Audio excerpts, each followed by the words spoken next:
Dear children, last day I was taught you administrative structure in history lesson 3rd. Now look at the page number 19, Regulating Act 1773.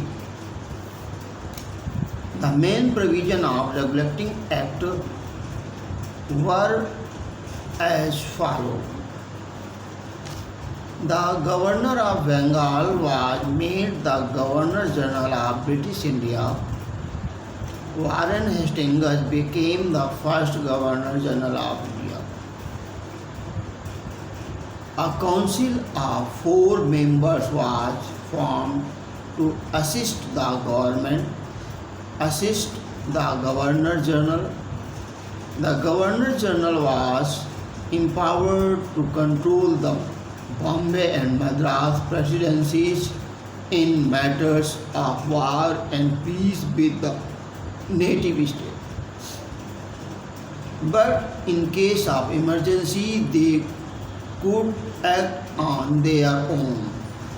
The Act provided for Supreme Court at Calcutta with a Chief Justice and a 3 assistant judges. Sir Elijah was appointed as the Chief Justice. The Supreme Court was empowered to try civil, criminal and other cases. The director of companies were required to submit their income and expenditure account before the British Treasury. The Regulating Act was the first step towards parliamentary control over the company and a centralized administration in India. Pitt's India Act 1784. William Pitt, the British Prime Minister, introduced the new famous bill, now known as the Pitt's India Bill. This act created a board of control to supervise, direct and control the political affairs of the company. It provided for a governing council consisting of the 3 directors, which was to replace the board of directors in political and military matters. The political and commercial functions of the company were separated. The expenses of the board of control were to be borne by the company. The council of the Governor General was to consist of 3 members instead of 4. One of them was to be the Commander-in-Chief of India. The Governor General was to be appointed by the directors with the approval of the Crown.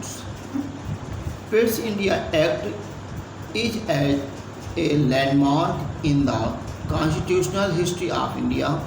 It introduced the system of dual control from England. It helped the unification of India by making the Governor General supreme. The British Parliament claimed supremacy over the company's possession in India. The act lasted till 1858, when the government of India directly passed into the hands of the British Crown. Charter Act. The English East India Company was given the right to trade with India by Royal Charter issued in 1600. It was renewed every 20 years. The Act of 1786 made Cornwallis the Commander-in-Chief of the Indian Force. He was also given the power to override his council on his own responsibility. In 1793, the company was given a new Charter Act of 1793, which was very long. It repealed many old laws and consolidated the existing ones. However, it did not make any real changes. Charter Act of 1830, influential section of the British society comprising of the rich businessmen demanded to abolish the monopoly of the company in trade. Although stalwarts like Warren Hastings, Malcolm and Monroe defended the monopoly of the company, the Act of 1830 brought about many changes. Main provisions of Act 1813 were as follows. First, the company was deprived of its monopoly trade with India. The Indian trade was thrown open to all the English people. The company was required to keep its commercial and territorial accounts separately. Third, the company was authorized to make law, regulation and articles of war for the Indian troops. The local government in India were empowered to impose tax and punish the guilty. The Act provided for religious learning and education of the Indians.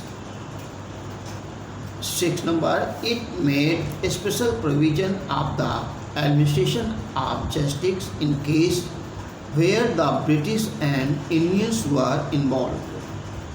7. It provided for appointment of the bishop for religious welfare of the European in India.